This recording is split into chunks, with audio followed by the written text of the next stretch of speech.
हाँ जी, तो कैसे हैं आप सभी लोग। लास्ट क्लास में हम लोगों ने सिंपल कैश बुक का पार्ट कंप्लीट कर लिया था, जिसमें मैंने आपको लगभग सारी चीज़ें बता दी थी और मैंने आपको बोला था कि अब नेक्स्ट क्लास में मैं आप लोगों को कैश बुक समझाऊंगा विद बैंक कॉलम।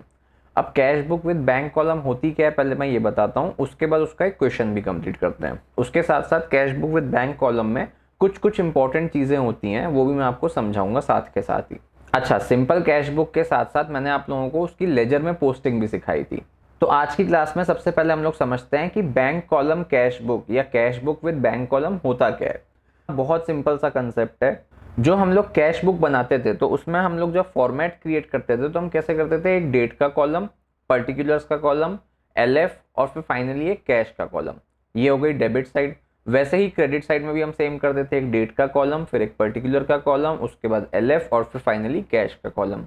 एक साइड होती थी डेबिट साइड जहां पर हम सारी कैश रिसिप्ट लिखते थे, और एक साइड होती थी क्रेडिट साइड जहां पर हम सारी कैश पेमेंट्स लिखते थे। अब बैंक कॉलम कैश बुक में कुछ भी डिफरेंस नहीं है, सिर्फ और सिर्फ एक कॉलम ऐड हो जाएगा बैंक का। तो सिंपल कैश बुक में क्या होता था कि जितने भी कैश में ट्रांजैक्शंस होते थे हम लोग सिर्फ और सिर्फ उन्हीं ट्रांजैक्शंस को रिकॉर्ड करते थे। लेकिन cash book with bank column में क्या होगा कि अब बैंक रिलेटेड जितने ट्रांजैक्शंस होंगे, कि मान लो तुम लोगों ने सेल करी और तुम्हारे बैंक अकाउंट में पैसा आया, तुम लोगों ने परचेस करी और तुम्हारे बैंक अकाउंट से पैसा गया, तो जितने भी ट्रांजैक्शंस में अब बैंक इन्वॉल्व होगा वो वाले ट्रांजैक्शंस भी हम cash book with bank column में पोस्ट करना स्टार्ट कर देंगे। अब और सिंपल कैसे है कि जब तुम लोगों के बैंक में पैसा आएगा तो तुम लोग इस particular cash book with bank column की बैंक साइड में पोस्टिंग कर दोगे। अमाउंट की पोस्टिंग मैं कह रहा हूं कि जब तुम लोगों के, मान के चलो कि तुम्हारे बैंक में पैसा आया, तो इस पर्टिकुलर कैश बुक की बैंक कॉलम वाली साइड में तुम अमाउंट की पोस्टिंग कर दोगे। अब ऐसे ही मान के चलो तुम लोगों ने चेक से किसी को पेमेंट कर दिया, तो ये पेमेंट हुआ तो किस साइड में जाएगा, क्रेडिट साइड में जाएगा। क्रेडिट साइड में जाएगा और किस नाम से जाएगा, जिसको भी पेमेंट किया उसके नाम से चला जाएगा। अब जो अमाउंट होगा वो कहां पे शो होगा, वो क्रेडिट साइड में कैश कॉलम की जगह बैंक कॉलम में शो हो जाएगा। तो बस इतना सा ही डिफरेंस होता है cash book, simple cash book में और cash book with bank column में, कि जो भी अब अमाउंट बैंक में आएंगे वो डायरेक्टली हम लोग बैंक कॉलम में, और जो भी अमाउंट बैंक से जाएंगे वो भी डायरेक्टली हम लोग बैंक कॉलम में ही लिख देंगे, और कोई भी डिफरेंस नहीं होता है। तो एक बार जल्दी से इसका फॉर्मेट देख लेते हैं, उसके बाद में दो चार चीजें इंपॉर्टेंट है जो मैं आपको बताऊंगा, और फिर हम लोग एक पर्टिकुलर क्वेश्चन करेंगे जिससे कि आपको और क्लैरिटी हो जाएगी इस कंसेप्ट में। चलो जी, तो पहले हम लोग देखते हैं कि इसका फॉर्मेट क्या होता है। फॉर्मेट सेम रहता है, कोई डिफरेंस नहीं है ज्यादा फॉर्मेट में, बस एक छोटा सा बैंक कॉलम भी ऐड ऑन हो जाता है। देखो किस तरीके से ऐड हो जाता है वो मैं तुम्हें बताता हूँ, बहुत ही सिंपल सा तरीका है।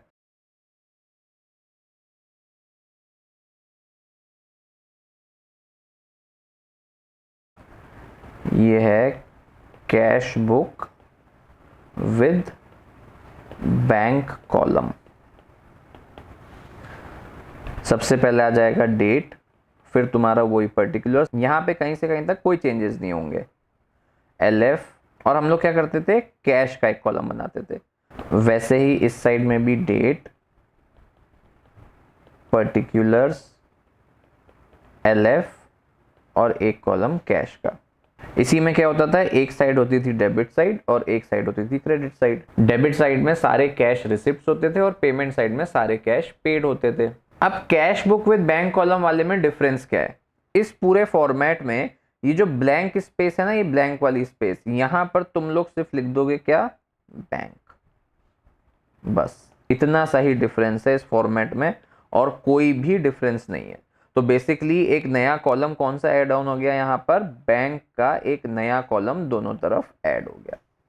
अब जो भी रिसिप्ट्स होंगी, अगर चेक के थ्रू रिसिप्ट्स होंगी तो डेबिट साइड के बैंक कॉलम में आ जाएंगी, और चेक के थ्रू पेमेंट होंगी तो क्रेडिट साइड के बैंक कॉलम में आ जाएगी। बस इतना ही डिफरेंस है और कोई भी डिफरेंस नहीं है cash book with bank column में। आया समझ में। तो ये तो हो गया फॉर्मेट। अब समझते हैं कुछ इंपॉर्टेंट कंसेप्ट जो कि तुम्हारे को बैंक कॉलम वाली कैश बुक बनाने में हेल्प आउट करेंगे।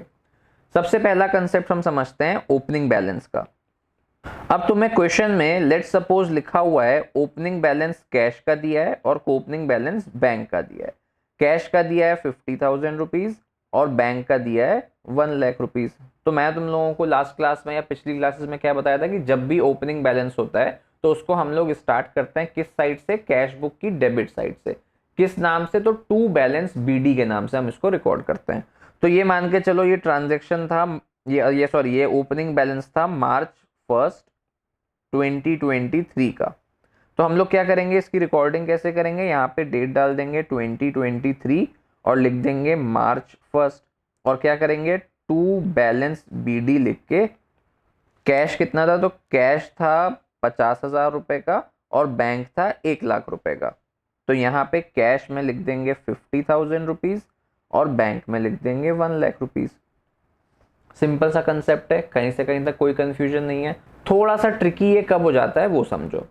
हम लोग टू बैलेंस बीडी जो लिखते हैं तो बेसिकली क्या करते हैं कि जो लास्ट मंथ में हम लोगों का क्लोजिंग बैलेंस था कैश का, उसको हम लोग नेक्स्ट मंथ का ओपनिंग बैलेंस बनाते हैं। मतलब कि 50,000 रुपए पिछले महीने जब हम लोगों ने कैश बुक क्लोज करी होगी तो हमारे हाथ में 50,000 रुपए बचे होंगे, जिस 50,000 रुपए को हम लोगों ने इस मंथ की स्टार्टिंग में ओपनिंग बैलेंस बना दिया। और सेम चीज बैंक के साथ भी रही होगी कि लास्ट मंथ जब हम लोगों ने कैश बुक क्लोज करी होगी तो हम लोगों के बैंक अकाउंट में 1 लाख रुपए बचे होंगे, जिसको हमने इस मंथ का ओपनिंग बैलेंस बना दिया। अब थोड़ा सा ट्रिकी ये कब हो जाता है कि मान के चलो पिछले महीने जब मैंने अपनी कैश बुक क्लोज करी तो मैंने अपने बैंक अकाउंट से ज्यादा पैसा निकाल लिया, मतलब जितना पैसा उसमें था उससे एक्सेस में अमाउंट मैंने निकाल लिया। तो इसको कहते हैं बैंक ओवरड्राफ्ट। बैंक ओवरड्राफ्ट का मतलब कि आपकी बैंक में जितनी लिमिट है पैसा निकालने की या जितना आपके बैंक में अमाउंट डिपॉजिटेड है उससे ज्यादा पैसा आपने बैंक से निकाल लिया। और ये चीज कर सकते हैं, कैश में ये चीज नहीं हो सकती, भाई जितना कैश मेरे पास है उससे ज्यादा कैश मैं कहीं से दे नहीं सकता, लेकिन बैंक में ये चीज हो सकती है। बैंक आपको ये वाली एक फैसिलिटी देता है कि आपके बैंक अकाउंट में जितना पैसा है उससे थोड़ा सा ज्यादा पैसा निकाल के अपने डेली यूज में उसको यूज ले सकते हो। तो अब क्या हुआ कि पिछले महीने मैंने क्या किया, जितना मेरे बैंक में पैसा था उससे ज्यादा पैसा मैंने निकाला और यूज कर लिया, विच मीन्स कि जो मेरा क्लोजिंग बैलेंस आया था पिछले महीने का बैंक का वो नेगेटिव में होगा। इसको कहते हैं बैंक ओवरड्राफ्ट। आया कंसेप्ट समझ में? तो टेक्निकली अगर इसको हम लोग समझें तो बैंक ओवरड्राफ्ट का मतलब ये हो सकता है कि मैंने बैंक से कुछ पैसा उधार ले लिया।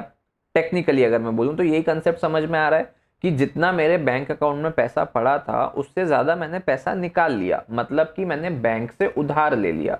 उधार ले लिया तो मतलब ये मेरी क्या हो गई, ये मेरी लायबिलिटी हो गई। अब ये लायबिलिटी है, बैंक ओवरड्राफ्ट आपकी लायबिलिटी ही होती है। तो ये कंसेप्ट भी क्लियर हो गया। मैंने आपको बताया बैंक ओवरड्राफ्ट क्या होता है और बैंक ओवरड्राफ्ट का नेचर क्या होता है। तो bank overdraft is a type of liability. अब जब नेक्स्ट मंथ में आप ओपनिंग बैलेंस लिखोगे तो कैश का ओपनिंग बैलेंस तो आपकी डेबिट साइड में ही आएगा, लेकिन अगर बैंक ओवरड्राफ्ट हुआ है तो बैंक का ओपनिंग बैलेंस आप लोगों की क्रेडिट साइड में आएगा। किस नाम से आएगा? तो बैलेंस बीडी के ही नाम से आएगा, बैलेंस ब्रॉट डाउन के ही नाम से आएगा। लेकिन कैश बैलेंस या कैश इन हैंड या ओपनिंग बैलेंस ऑफ कैश हमेशा डेबिट साइड में आएगा टू बैलेंस बीडी के नाम से, और बैंक ओवरड्राफ्ट हमेशा क्रेडिट साइड में आएगा बाय बैलेंस बीडी के नाम से। आया समझ में?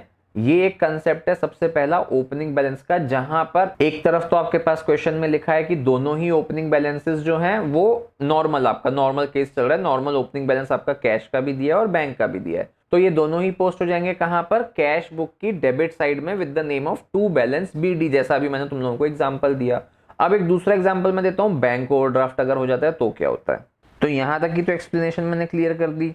इसी का मैं एक दूसरा सिनेरियो लिखता हूं, वहां पर हम क्या करते हैं, ओपनिंग बैलेंस लिखते हैं कैश का 50,000 और ओपनिंग बैलेंस हम लोग बैंक का लिखते हैं। देखो इस तरीके से आ सकता है, या तो बैंक ओवरड्राफ्ट लिखा होगा ओडी और अमाउंट लिख दिया होगा 1 लाख रुपीज, या फिर इसका ऑल्टरनेट तरीका कैसे हो सकता है, एक ये भी तरीका हो सकता है ऑल्टरनेटिवली कि तुम लोगों को दिया है बैंक और आगे ब्रैकेट में लिखा है 1 लाख रुपीज, मतलब कि ब्रैकेट का मतलब नेगेटिव, कि तुम लोगों को बैंक के आगे नेगेटिव बैलेंस दे दिया 1 लाख रुपीज का।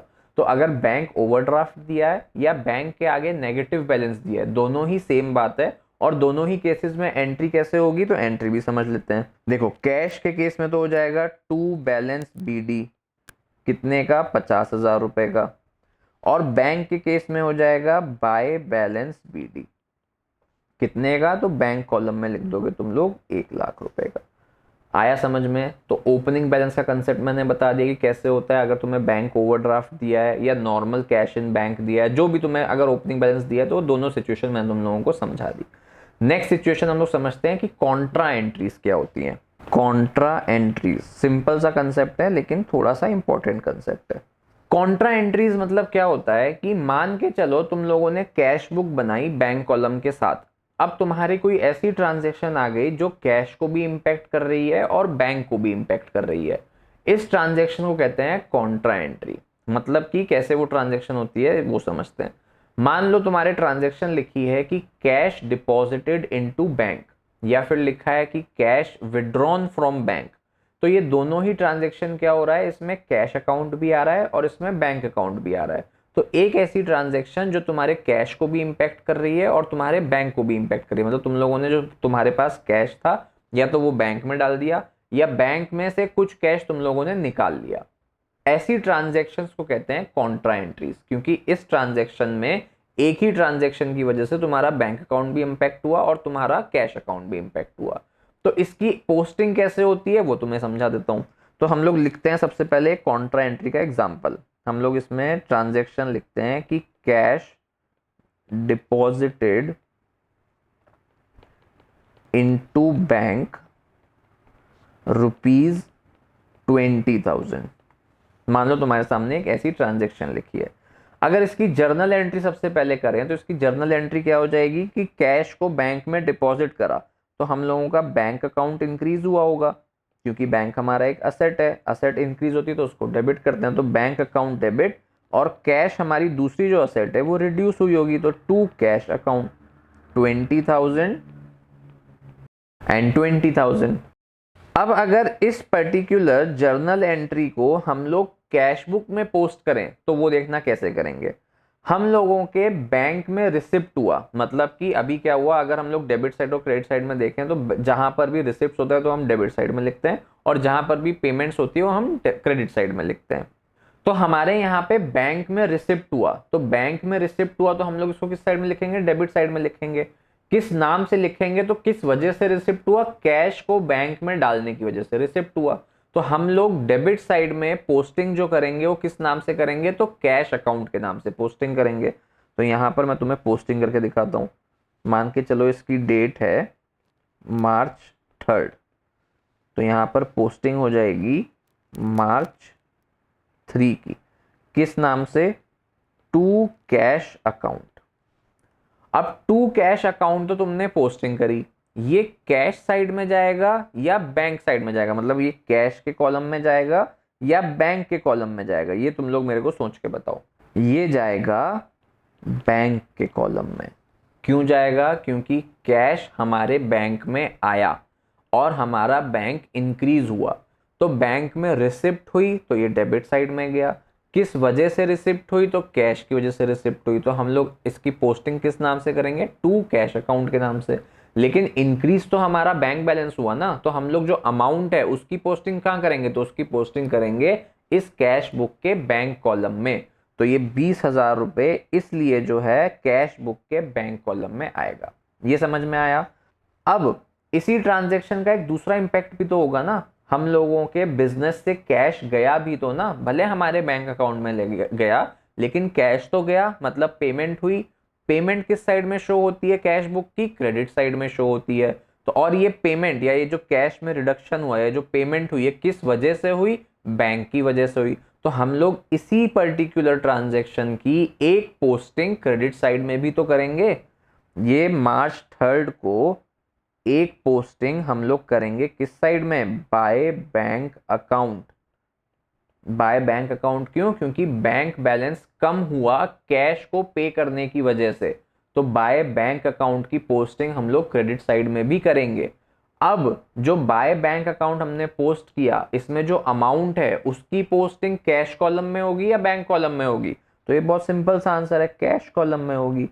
क्योंकि बैंक में पेमेंट करने की वजह से हमारा कैश रिड्यूस हुआ, इसलिए कैश कॉलम में हम लोग 20,000 रुपए लिख देंगे।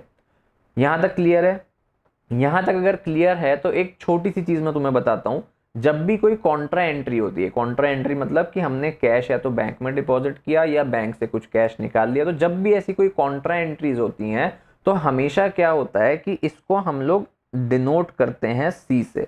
तो जो तुम्हारा एलएफ वाला कॉलम होगा ना, ऐसी एंट्रीज के आगे सी लिख देना बस। सी का मतलब क्या है? सी का मतलब है कॉन्ट्रा, मतलब कि इस पर्टिकुलर एंट्री ने या इस पर्टिकुलर पोस्टिंग ने तुम्हारे कैश अकाउंट को और बैंक अकाउंट को एक साथ अफेक्ट करा है, तो ये हो जाती हैं कॉन्ट्रा एंट्रीज। आया समझ में? तो पहला कंसेप्ट मैंने ओपनिंग बैलेंस का समझाया, दूसरा कंसेप्ट मैंने कॉन्ट्रा एंट्रीज का समझाया। तीसरा कंसेप्ट एक इंपॉर्टेंट कंसेप्ट है जो कि है इंडोर्समेंट ऑफ चेक का। Endorsement of cheque. Sir endorsement of cheque क्या होता है? देखो सिंपल सा कंसेप्ट है। मान लो कि मैंने किसी को कोई गुड्स बेचे, कोई गुड्स सेल करे और उसने मेरे को बदले में चेक दे दिया, तो ये क्या हो गया कि मेरे पास एक चेक रिसीव्ड हो गया। अब वही सेम चेक मैंने बैंक में डिपॉजिट करने की जगह कुछ दिन बाद किसी और को एज अ पेमेंट कर दिया। मैंने किसी और से कोई सामान परचेज किया और वो जो चेक मेरे पास आया हुआ था किसी पार्टी का, वो चेक मैंने किसी दूसरे आदमी को दे दिया जिससे मैंने परचेज किया, उसको मैंने दे दिया। तो ये चेक क्या हुआ? ये मेरे पास आया लेकिन मैंने अपने बैंक में डिपॉजिट करने की बजाय मैंने इसको दे दिया किसी तीसरे आदमी को जिससे मैंने कोई गुड्स परचेज किया, जिसको मेरे को पेमेंट देनी थी। इस पूरे पर्टिकुलर कंसेप्ट को कहते हैं चेक इंडोर्समेंट, कि मतलब बैंक अकाउंट में चेक ना लगा के किसी दूसरे पार्टी को दे देना। तो ये कंसेप्ट हुआ चेक इंडोर्समेंट का। अब अगर चेक इंडोर्समेंट होता है तो इसका कैश बुक में क्या इंपैक्ट पड़ता है, इसको हमें समझना है। तो हम लोग एक एग्जांपल से समझते हैं। डेट ले लेते हैं March 5 की और इसमें हम लिखते हैं कि चेक रिसीव्ड फ्रॉम राज। कितने का? तो ₹10,000 का। इसी के आगे ट्रांजैक्शन को कंटिन्यू करते हैं। And endorsed to Rajesh. ठीक है, मान लो ऐसा ट्रांजैक्शन तुम्हारे सामने आया कि cheque received from Raj ₹10,000 and endorse to Rajesh. ये दोनों चीजें एक ही डेट पे हुई, March 5 को ये दोनों चीजें हुई। तो क्या हुआ कि तुम्हारे पास चेक आया और तुमने आते के साथ ही राजेश को दे दिया, मतलब राज से तुम्हारे पास चेक आया और आते के साथ ही तुमने ये चेक राजेश को दे दिया। क्या ऐसी कोई ट्रांजैक्शन इंपैक्ट करेगी क्या कैश बुक को? तो अगर मान लो किसी पर्टिकुलर डेट पे तुम्हारे पास कहीं से चेक आया और उसी दिन तुमने उस चेक को किसी और को दे भी दिया, तो ना तो तुम्हारा कैश इंपैक्ट हुआ इससे और ना ही तुम्हारा बैंक बैलेंस इंपैक्ट हुआ इससे। तो अगर ऐसी कोई ट्रांजैक्शन होगी तो इसकी पोस्टिंग कैश बुक में बिल्कुल भी नहीं होगी। ये कंफ्यूज करने के लिए तुम्हें ट्रांजैक्शन दी होगी और इसकी पोस्टिंग नहीं हो। क्यों? क्योंकि तुम्हारे बैंक अकाउंट में या कैश अकाउंट में कहीं इंपैक्ट ही नहीं पड़ा ना। तुम्हारे पास चेक आया और तुमने वो चेक आते के साथ ही किसी और को दे दिया, ना तो हमारे कैश में इंपैक्ट हुआ ना हमारे बैंक में इंपैक्ट हुआ। लेकिन अगर ये दोनों चीजें डिफरेंट डेट्स पे होती तो वो इंपैक्ट करती है हमारी कैश बुक को, तो वो बिल्कुल इंपैक्ट करती है कैश बुक को। कैसे? तो वो समझते हैं। मान के चलो March 5 को हमारे पास आया चेक, किससे? राज से। तो चेक रिसीव्ड फ्रॉम राज ₹10,000 और March 10 को यही चेक हमने इंडोर्स कर दिया। चेक एंडोर्स्ड टू राजेश, और कितने का? तो वही ₹10,000 का चेक था जो हमने एंडोर्स कर दिया, ₹10,000। अब इस केस में दो अलग अलग डेट्स मेंशन्ड हैं, एक March 5 और एक March 10। तुम्हारे पास चेक आया March 5 को और तुम लोगों ने इस चेक को एंडोर्स किया March 10 को। अब देखो एक इंटरेस्टिंग सी बात तुम्हें बताता हूं। जब तक तुम्हारे पास आया हुआ चेक तुम लोग बैंक में डिपॉजिट नहीं करते, तब तक वो चेक तुम्हारे पास कैश की तरीके से ही ट्रीट होता है। और जिस दिन तुम लोगों ने उस चेक को बैंक में लगा दिया और बैंक में पेमेंट आ जाएगी, मतलब कि तो जिस दिन तुम लोगों ने उस चेक को बैंक में लगा दिया उस दिन तुम लोगों का बैंक अकाउंट अफेक्ट होगा।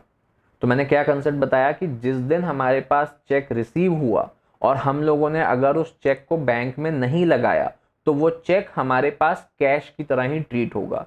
लेकिन जिस दिन मैंने उस चेक को बैंक में लगा दिया उस दिन मेरा बैंक अकाउंट इंपैक्ट या अफेक्ट हो जाएगा। ठीक है, तो अब इस पर्टिकुलर केस में क्या हुआ कि 5 मार्च को मेरे पास चेक आया, जिसको मैंने अगले 5 दिन तक बैंक में नहीं डिपॉजिट करा। मतलब कि अगले 5 दिन तक ये चेक मेरे पास कैश की तरीके से ही ट्रीट होगा। एंट्री में क्या करूंगा, बैंक अकाउंट ही डेबिट करूंगा, लेकिन ये मेरे पास हमेशा ट्रीट होगा, मतलब उन 5 दिन के लिए ट्रीट होगा कैश की तरह ही। अब अगर मैंने 5 दिन बाद इस चेक को किसी और को एंडोर्स कर दिया, तो यहां पर भी मेरे बैंक से कुछ पैसा गया क्या? तो मेरे बैंक से कोई भी पैसा नहीं गया। तो वो जो चेक था, जो मैं कैश की तरीके से ट्रीट कर रहा था, उस चेक को मैंने किसी और को हैंड ओवर कर दिया। तो अब यहां पर भी इंपैक्ट क्या होगा? मेरा कैश अकाउंट ही इंपैक्ट होगा। मेरे बैंक में तो पैसा आया ही नहीं ना। अगर बैंक में डिपॉजिट चेक करा देता मैं, तो बैंक में पैसा आता और बैंक मेरा इंपैक्ट होता। पर यहां पर तो मैंने इस चेक को बैंक में डिपॉजिट ही नहीं कराया। तो अगर मैंने बैंक में डिपॉजिट ही नहीं कराया, तो मतलब 5 दिन तक ये चेक मेरे पास एज अ कैश पड़ा हुआ था, और 5वें दिन इस चेक को मैंने किसी और को एंडोर्स कर दिया, मतलब मैंने कैश किसी और को दे दिया। तो दोनों ही केसेस में कैश बुक की कैश साइड इंपैक्ट होगी। आया कंसेप्ट समझ में? इसीलिए मैं कह रहा हूं थोड़ा सा ट्रिकी कंसेप्ट है ये, ध्यान से समझना। तो अब वीडियो को वापस से थोड़ा सा पीछे करो 20-30 सेकंड, और वापस से पूरी स्टेटमेंट सुनो मैंने क्या बोली। ठीक है, तो अब हम लोग क्या करते हैं, इस पर्टिकुलर ट्रांजैक्शन की पोस्टिंग करते हैं कैश बुक में कि कैसे होगी। देखो 5 मार्च को तो क्या हुआ, चेक रिसीव हुआ राज से 10,000 रुपए का। तो चेक रिसीव हुआ मतलब किस साइड में जाएगा? जाहिर सी बात है डेबिट साइड में जाएगा। तो डेबिट साइड में किस नाम से जाएगा? भाई जिस नाम से ये पैसा हमारे पास आया उस नाम को हम डेबिट साइड में लिख देंगे। तो राज के नाम से हमारे पास ये पैसा आया, तो डेबिट साइड में क्या एंट्री हो जाएगी? टू राज अकाउंट कर देते हैं उसको। मार्च 5 को हम लोग करते हैं टू राज अकाउंट। किस साइड में पोस्टिंग होगी? कैश कॉलम में या बैंक कॉलम में? अभी तक मैंने ये चेक बैंक में नहीं लगाया है, तो ये चेक मेरे पास एज अ कैश ही रखा हुआ है। तो ये हम लोग एंट्री किधर करेंगे? कैश साइड में 10,000 रुपीज की। आया समझ में? अब क्या हुआ नेक्स्ट, 10 मार्च को इस चेक को मैंने एंडोर्स कर दिया राजेश को। तो अब ये चेक मेरे पास से, मतलब मेरा बेसिकली क्या हुआ, पेमेंट हो गया। अब पेमेंट हुआ तो किस साइड में पोस्टिंग होगी? क्रेडिट साइड में पोस्टिंग होगी। किस नाम से पोस्टिंग होगी? तो जिसको एंडोर्स किया उसके नाम से पोस्टिंग हो जाएगी। तो हम लोग क्या करेंगे, मार्च 10 को पोस्टिंग करेंगे राजेश के नाम से, बाय राजेश अकाउंट। अब पोस्टिंग कैश कॉलम में होगी या बैंक कॉलम में? तो मेरे पास बैंक तो इंपैक्ट हुआ ही नहीं था ना अभी तक। मेरे पास तो वो चेक पड़ा हुआ था जिसको मैंने कैश की तरीके से रखा हुआ था। अब 10 तारीख को वो चेक मैंने किसी और को दे दिया, मतलब मैंने क्या मान लिया कि मेरे पास से कैश ही किसी और के पास चला गया। तो यहां पर भी जो अफेक्ट होगा मेरा कैश कॉलम ही अफेक्ट होगा। तो यहां पर भी जो अमाउंट की पोस्टिंग होगी वो कैश कॉलम में ही होगी। आया क्या कंसेप्ट समझ में? इस कंसेप्ट को ध्यान रखना, क्योंकि कंफ्यूजिंग होता है, थोड़ा सा टिपिकल होता है, और मैक्सिमम टाइम बच्चे गलती करते हैं एग्जाम में। ठीक है, अब एक लास्ट एंड फाइनल कंसेप्ट समझते हैं, और एक काम करेंगे, जो क्वेश्चन है ना इसका वो नेक्स्ट क्लास में करेंगे। इस क्लास में हो सकता है थोड़ी सी लंबी खिंच गई हो ये क्लास कंसेप्ट समझाने में, तो क्वेश्चन हम लोग नेक्स्ट क्लास में कंटिन्यू कर लेंगे। इस सिंपल सा ही क्वेश्चन है, कोई ज्यादा डिफिकल्ट क्वेश्चन नहीं है, बट इस क्लास में एक लास्ट कंसेप्ट समझते हैं और इस क्लास को आज खत्म करते हैं। लास्ट कंसेप्ट है बैंक चार्जेस का। Fourth concept is of bank charge और बैंक चार्जेस। बैंक चार्जेस मतलब क्या कि बैंक ने कमीशन चार्ज कर लिया, या फिर बैंक ने इंटरेस्ट चार्ज कर लिया, या फिर बैंक ने कोई भी चार्जेस, तुम्हारे एनुअल चार्जेस या कोई भी ऐसी चीजें चार्ज कर ली। तो ये सारी चीजें क्या हो गई? तुम्हारे बैंक के एक्सपेंसेस हो गए, मतलब ये तुम्हारे क्या हो गए? तुम्हारे बिजनेस के एक्सपेंसेस हो गए। अब बिजनेस के एक्सपेंसेस किस नाम से हैं? तो बैंक चार्जेस के नाम से हैं, विच मीन्स कि तुम्हारे बैंक अकाउंट से डायरेक्ट पेमेंट चली जाएगी, या तो कमीशन की या इंटरेस्ट की, या कोई पेनल्टी लगी तो उसकी डायरेक्ट पेमेंट्स तुम्हारे बैंक से चली जाएंगी। तो जितने भी बैंक चार्जेस पेड होते हैं वो सारे कहाँ जाएंगे? Automatically cash book with bank column की क्रेडिट साइड में चले जाएंगे। किस नाम से जाएंगे? तो बाय कमीशन या बाय इंटरेस्ट या बाय पेनल्टी, इस नाम से चले जाएंगे। अगर बैंक चार्जेस रिसीव होंगे तो वो क्या होंगे? वो तुम्हारे बैंक अकाउंट में रिसिप्ट्स हुई, मतलब तुम्हारे cash book with bank column की डेबिट साइड में आ जाएंगी। और किस नाम से आएंगे? तो टू कमीशन अकाउंट आ जाएगा, टू इंटरेस्ट अकाउंट आ जाएगा, टू बैंक चार्जेस आ जाएगा, इस नाम से तुम्हारी डेबिट साइड में आ जाएगा। तो लास्ट एक सिंपल सा कंसेप्ट क्या था कि अगर बैंक चार्जेस पेड हैं तो वो इस cash book with bank column की क्रेडिट साइड में आ जाएगा, और बैंक चार्जेस रिसीव्ड हैं तो ये पर्टिकुलरली उस cash book with bank column की डेबिट साइड में आ जाएगा। और कैश कॉलम इफेक्ट होगा अमाउंट से या बैंक कॉलम इफेक्ट होगा, तो बहुत ऑब्वियस है कि ये जो इफेक्ट करेगा ये बैंक कॉलम को इफेक्ट करेगा। तो अगर मैं तुम लोग चाहो तो मैं इसका एग्जांपल दे देता हूं। तो commission charged by bank rupees let suppose 500 है, ये है मार्च 15 को। वैसे ही इंटरेस्ट रिसीव्ड फ्रॉम बैंक ये है रुपीज 500 का ही, ये है मार्च 20 को। अगर इन दोनों ट्रांजैक्शंस की एंट्री करेंगे तो ये वाली जो एंट्री है कमीशन चार्ज वाली एंट्री, मतलब कि बैंक ने हमसे कमीशन चार्ज किया, हमारे बिजनेस ने बैंक को कमीशन पे किया, तो ये किस साइड में जाएगी, ये जाएगी cash book with bank column की क्रेडिट साइड में। तो पहले इसकी पोस्टिंग कर देते हैं। मार्च 15 को क्या हुआ, हम लोगों का बैंक साइड रिड्यूस हुई। किसकी वजह से रिड्यूस हुई, तो बाय बैंक कमीशन की वजह से, ठीक है। और कितना अमाउंट, तो 500 रुपीज किस साइड में आएगा, तो ये बैंक साइड में 500 रुपीज आ जाएगा। वैसे ही मार्च 20 को हम लोगों का बिजनेस में क्या हुआ, मार्च 20 को इंटरेस्ट बैंक से रिसीव हुआ, तो बैंक इंक्रीज हुआ, मतलब रिसिप्ट हुई, तो किस साइड में, डेबिट साइड में आएगी। किस नाम से आएगी, तो टू बैंक इंटरेस्ट के नाम से आ जाएगी। और क्या कितना अमाउंट था, तो इसका भी 500 रुपीज था, तो किस कॉलम में जाएगा, बैंक कॉलम में ही जाएगा। आया समझ में यहाँ तक, कोई डाउट तो नहीं है। वीडियो को एक बार वापस से देखना अगर कोई डाउट हो तो, अगर फिर भी नहीं समझ में आया तो कमेंट्स में मेरे से पूछ लेना। आज की क्लास में क्वेश्चन नहीं करेंगे, आज की क्लास को हम लोग यहीं ओवर करेंगे, और नेक्स्ट क्लास में मैं इस पर्टिकुलर बैंक कॉलम वाली कैश बुक का एक क्वेश्चन करा दूंगा छोटा सा, तो तुम लोगों को और क्लैरिटी आ जाएगी, ठीक है। तो पर्टिकुलरली इस वाले कंसेप्ट को एक बार रिवाइज ज़रूर कर लेना, और मैं मिलता हूँ आप लोगों से नेक्स्ट क्लास में।